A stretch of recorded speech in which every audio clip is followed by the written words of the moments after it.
Foi. Galera, agora a gente vai trabalhar a relação entre sujeito e objeto. Tá bom. Olha aqui para mim. Eu sou sujeito. Você é sujeito. O que está fora é objeto. Tá bom. Então aqui está você. Você é um ser humano que tem a capacidade de pensar e sentir. O Descartes chama esse pensar de razão e esse sentir de sentidos. O David Hume chama esse pensar de imaginação e esse sentir de impressões.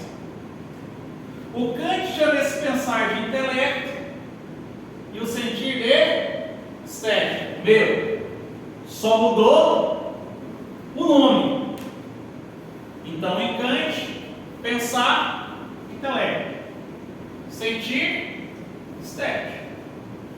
Perceba que surgiu a palavra sujeito, forma e estrutura. Sujeito, forma e estrutura que para nós são sinônimos. E surgiu a palavra que é objeto e conteúdo. E para nós, objeto, conteúdo, matéria e conhecimento são sinônimos. E agora eu vou te explicar. Você não sabe.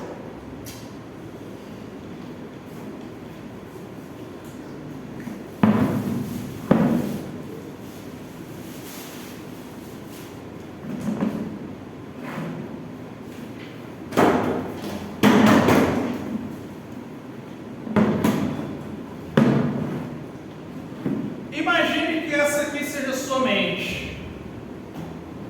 E ela está vazia. A sua mente, então, portanto, é meramente uma estrutura. A única coisa que ela possui é forma. Ela está vazia. Não tem conteúdo. Essa estrutura, ela tem a capacidade de pensar e sentir. Então, quando ela pensa, ela adquire conhecimento. Quando ela sente, ela adquire conhecimento. Quando ela pensa, ela adquire conhecimento. Quando ela sente, ela adquire conhecimento.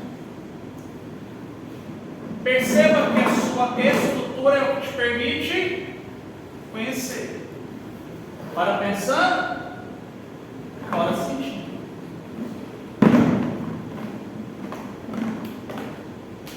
Então está aqui.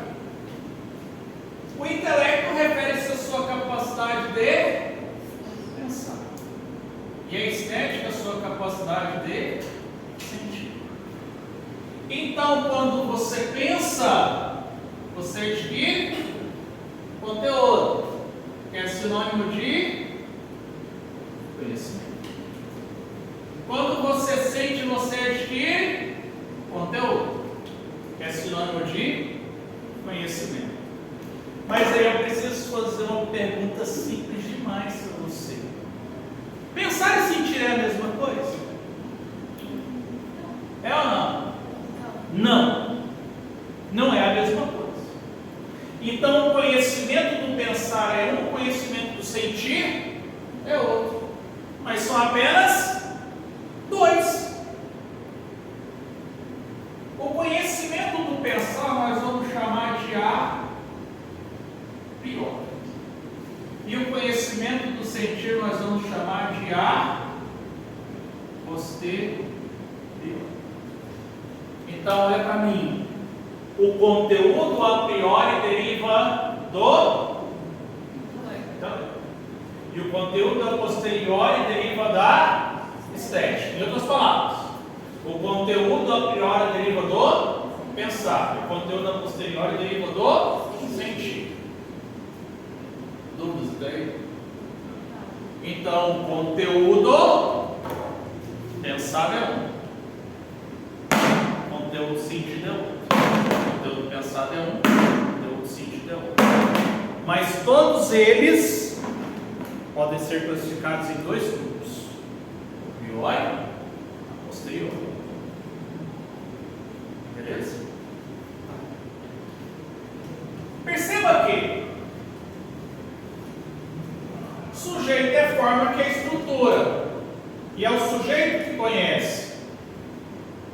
Objeto é conteúdo que é conhecimento. Tá, e surgiu o nome matéria aqui. O que é matéria? Em física, fala pra mim o que é matéria em física. Tudo que ocupa lugar no espaço. E o que é matéria em filosofia? É a mesma coisa que física? Não. Matéria em filosofia é tudo que pode ser preenchido por sensação. Então, se for uma coisa que você vê, cheira, escuta, toque e lambe, é o quê? Matéria. Beleza? Matéria é aquilo que pode ser preenchido por sensação. Então, eu vou te perguntar: sabor é? Que sensação gostosa. Uma música é? Que música bonita. Um tecido de cetim, tudo macio. Então, matéria é tudo que pode ser preenchido por sensação. É a mesma palavra? É a mesma palavra. Tem a mesma definição? Não. Em física é o que ocupa lugar no espaço. Em filosofia é o que pode ser preenchido por sensação. Tranquilo? Então vamos continuar. Perceba que eu tenho o a priori da forma e eu tenho o a priori do objeto. É a mesma palavra? É a mesma palavra. Tem o mesmo significado? Não. Dá uma olhada aqui para você ver. Coloquei aqui para você duas palavras a priori. Então vou acrescentar assim, ó. A priori.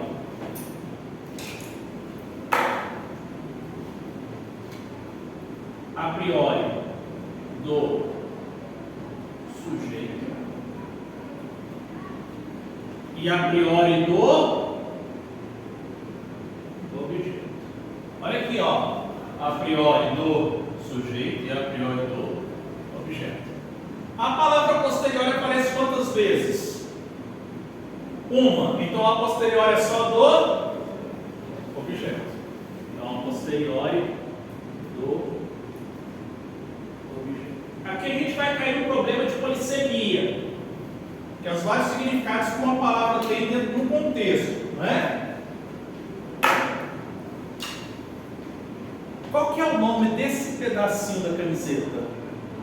Manga. Manga também pode ser usado para outra coisa? Para quê? Então eu tenho a palavra manga, que pode ser um pedacinho de uma camiseta, como pode referir também a fruta. É a mesma palavra com significados diferentes. Então tem a palavra priori aqui quantas vezes? Duas, mas com significados diferentes. A priori do sujeito é uma, a priori do objeto é outra. Tudo bem? Tá. Antes de definir para você, eu vou pegar novamente a mente humana, que está cheia de conteúdo. Vou separar. Vou colocar de um lado a estrutura e do outro o conteúdo. E aí, eu vou virar para ti e perguntar assim: isso aqui é estrutura ou conteúdo? Estrutura. Essa estrutura aqui é feita de quê? Plástico. Essa estrutura aqui é feita de quê? Madeira. Ou seja, a estrutura ela tem que ser composta de alguma coisa, não tem? Qual é a estrutura que compõe a mente humana? Você já parou para pensar? Isso estou falando de biologia. Qual que é a estrutura mental que compõe a mente humana? Essa estrutura é plástico. Qual que é a estrutura mental que compõe a mente humana? Vou escrever aqui para você. Debaixo dessa palavra aqui. Tempo. Espaço. Então olha aqui, olha aqui. A estrutura a priori do sujeito é formada por tempo e espaço.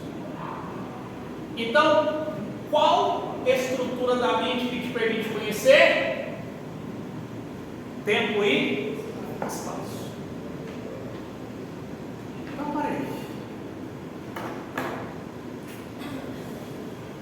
O tempo e o espaço nos permite conhecer. É por isso que eu coloco coisas aqui dentro. E aí eu tenho esse conteúdo. O pensar é a priori e o sentido é a posteriori. Só que eu tenho dois a priori e um a posteriori. O conhecimento a priori recebe o nome de juízo. Juízo. E o conhecimento a posteriori também recebe o nome de juízo. Recebe o nome de juízo.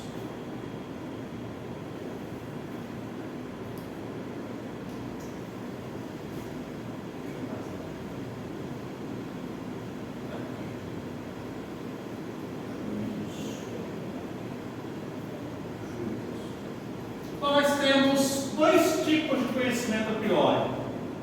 O do juízo analítico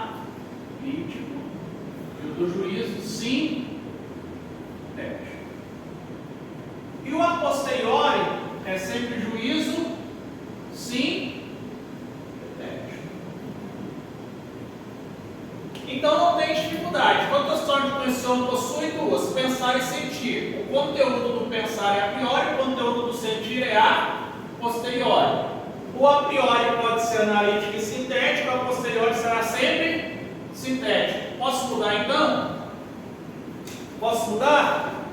Eu tenho um conjunto matemático que eu vou chamar de juízo analítico, ou J feio.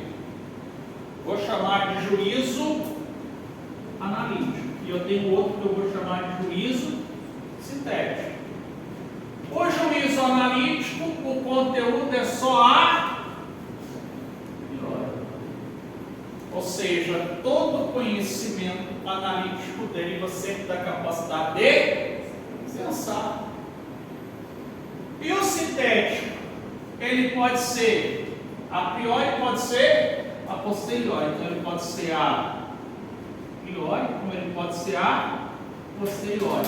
Ou seja, o juízo sintético deriva tanto do pensar quanto do sentir. Aí fica fácil.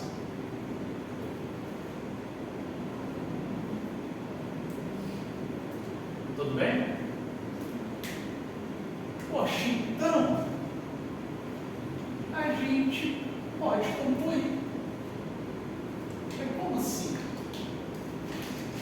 Se você for pegar os principais conteúdos de Kant, são os que eu vou mencionar para você agora. Revolução Copernicana, que é uma referência a Nicolau Copérnico. Idealismo transcendental. Já escutaram a palavra transcendental e transcendente? Seja bem-vindo a Kant. Idealismo transcendental. Fenômeno e coisice e juízo. Está tudo aqui. Eu vou mostrar para você agora. Quando você analisa a razão humana, mas apenas a sua estrutura, sem o seu conteúdo, isso aqui recebe o nome de idealismo transcendental.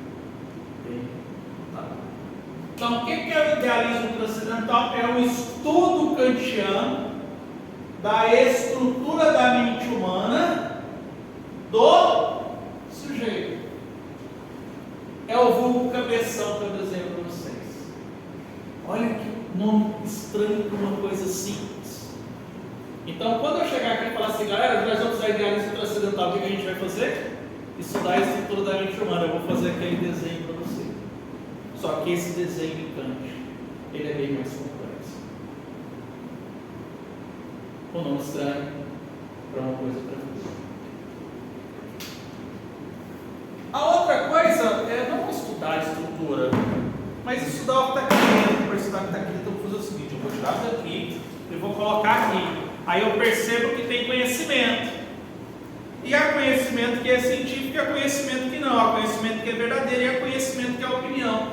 Então, a análise do conteúdo, a fim de verificar o que é conhecimento e o que não é, ou seja, o que é conhecimento e o que é opinião, recebe o nome de juízos.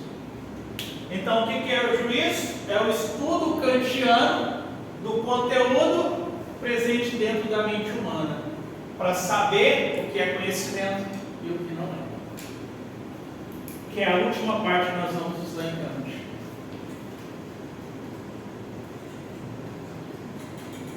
Por fim, deixei um espaço aqui, não deixei? Pois é, eu não deixei esse espaço para ditar nada. Eu deixei esse espaço porque eu vou fazer isso aqui. Tá bom. Vou colocar uma setinha do objeto para o sujeito.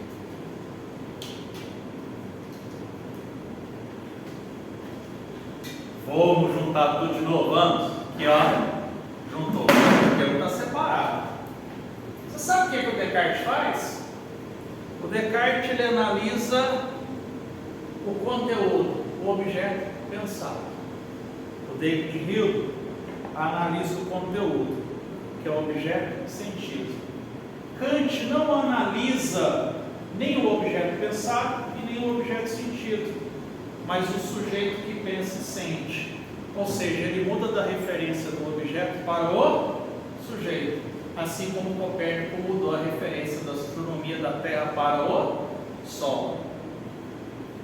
Essa mudança de referência, que vai ser a primeira coisa que nós vamos ler em Kant, recebe o nome de Revolução Copernicana.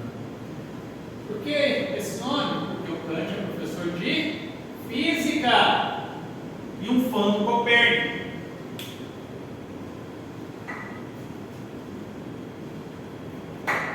Ó, galera, posso colocar aqui, ó. Vou colocar de azul, né? Criei um padrão azul ali para mostrar o que a gente vai estudar. Então, para seguir o padrão, eu só vou mudar a cor. Revolução.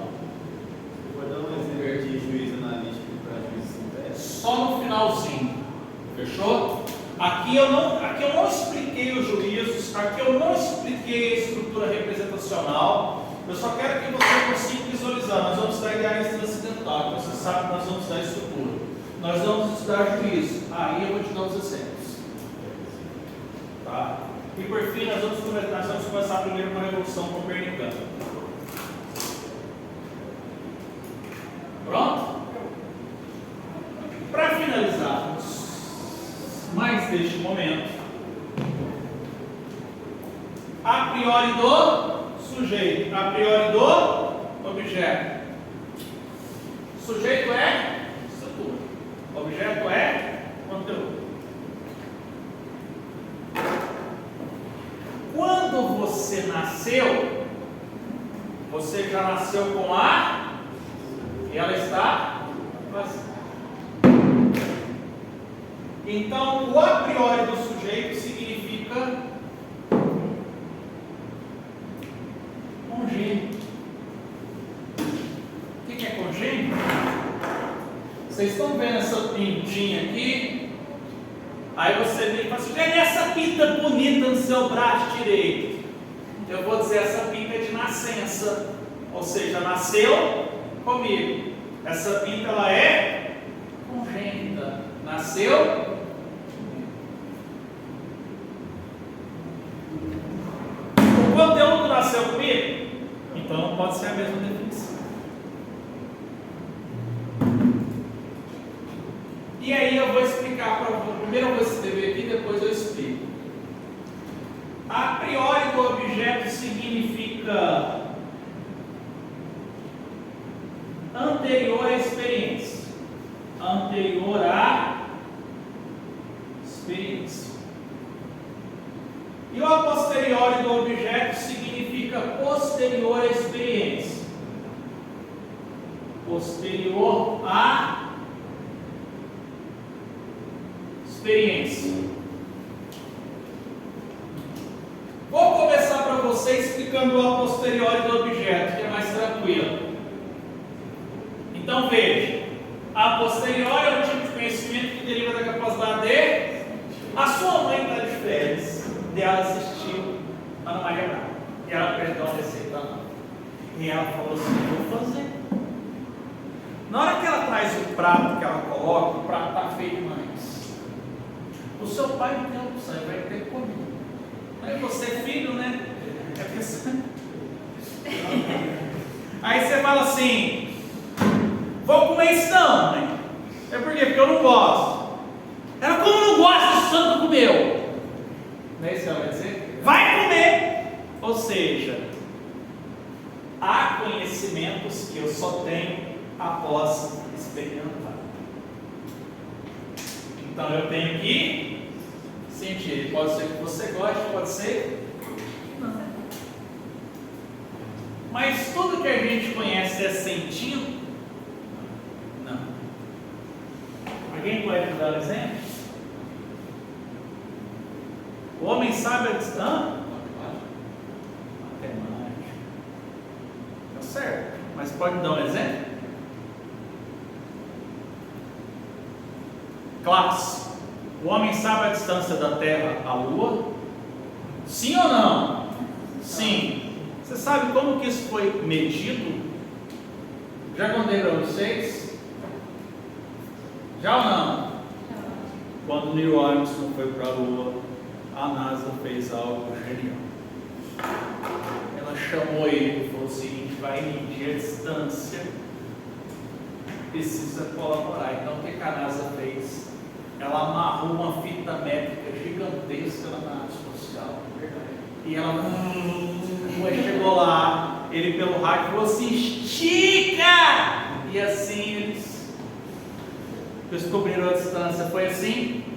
Então tem coisas que eu conheço pela minha simples capacidade de pensar, independente da experiência. Porque experiência é o que eu vejo, se eu escuto toque lampo, não é? E eu consigo ter essa experiência? Não. Então isso é anterior à experiência. É uma definição kantiana. Mas vamos dar uma definição para ficar mais tranquilo para nós? Bora? Bora ou não? Então, em vez de a gente dizer anterior à experiência, a gente escreve assim, ó. Não depende da experiência. É isso. Não depende da experiência. A gente sabe o que é um átomo. A gente faz espectrometria.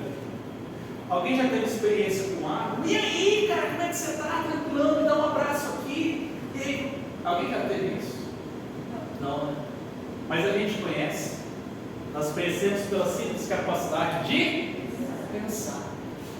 E isso dá-se o nome de intelecto, que é o nosso entendimento ou intelecção. Dúvidas? Por isso que eu falei para vocês que eu gosto dessa parte. E que a coisa não é tão difícil assim como parece, depois que você já tem uma bagagem. Agora eu quero saber aonde que o Descartes chegou, aonde que o Hume errou. Dá uma viradinha para nós aqui. Antes, calma aí, antes. Para Descartes, o conhecimento é inato. Eu nasci com conteúdo na minha mente, isso é verdade? Para Kant, eu nasci com conteúdo? Não. Essa é a crítica kantiana a Descartes, ou seja, o conteúdo não é inato, inato é a estrutura. E qual que é a crítica do Kant a David Hume? Para David Hume, utilizando os termos de John Locke, o homem é uma folha em branco. Ou seja, nós nascemos, mas nós não temos nem o conteúdo e nem a estrutura. Então a gente tem o quê? Então o erro de David Hume foi supor que a estrutura da razão, assim como o conteúdo, é adquirido. Não é adquirido. A estrutura da razão é inata. Adquirido é o seu conteúdo. Beleza? Posso digitar? Então vamos falar. Aqui, ó. Para Kant, qual o erro dos inatistas? Aqui, inatistas, leia-se Descartes. Empiristas, leia-se Hume. Inatista, foi supor que o conteúdo da razão é inato.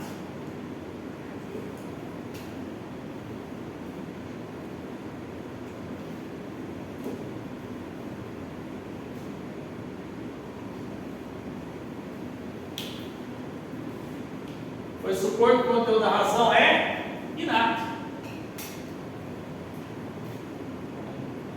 Quando na verdade, inata é a sua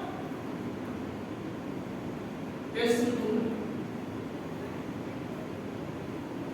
Quando na verdade, inata é a sua estrutura. E o David Hume?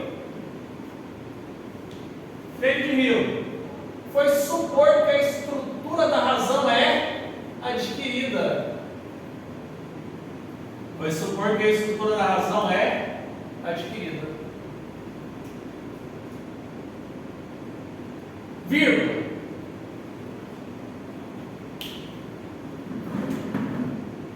Quando na verdade adquirida é o seu conteúdo.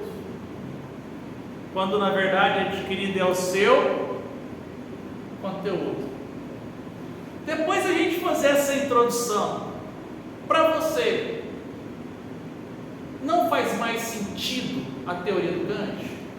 Parece-me que a teoria do Kant faz mais sentido, mas só faz mais sentido porque outros teóricos pensaram uma coisa que permitiu a ele enxergar algo novo. Então a genialidade depende de outros gênios também. Na próxima aula, eu começo a evolução copernicana. Vou falar um pouquinho da teoria do Nicolau Copérnico, da obra das evoluções dos corpos, órgãos da esfera celeste, nessas 6 introduções. E eu começo a falar do idealismo transcendental. Para nós, o idealismo transcendental é a parte mais importante. O quadro vai ficar pequeno. Se eu pudesse desenhar a cabeça do Kant aqui, a cabeça do Kant pensa, eu pegaria esse quadro e colocaria ele em pé. Eu vou fazer um negócio gigante. Mas vai ficar fácil, porque você consegue visualizar a teoria a partir de um desenho. Tudo bem? Questão de vestibular. Cai assim, ó. João conheceu X, Y e Z. É uma incógnita, você não sabe o que é. E ele diz: o conhecimento X é a priori, o conhecimento Y é a posteriori, o conhecimento Z é a posteriori. Qual desses conhecimentos deriva da razão? Responde para mim, qual desses conhecimentos deriva da razão? Conhecimento a priori, então só pode ser o X. Certo ou não? Esse conhecimento a priori, ele pode ser classificado como analítico e sintético. Dúvidas? Eu encerro aqui, agradeço a vocês, obrigado pela ajuda. Aqui dá para você ver a importância de gravar o Kant. Dessa forma fica mais didático o entendimento. E aí você também já começa a perceber que a coisa não é tão difícil assim. Fechou? Um beijo para vocês, mas lá em qualquer lugar.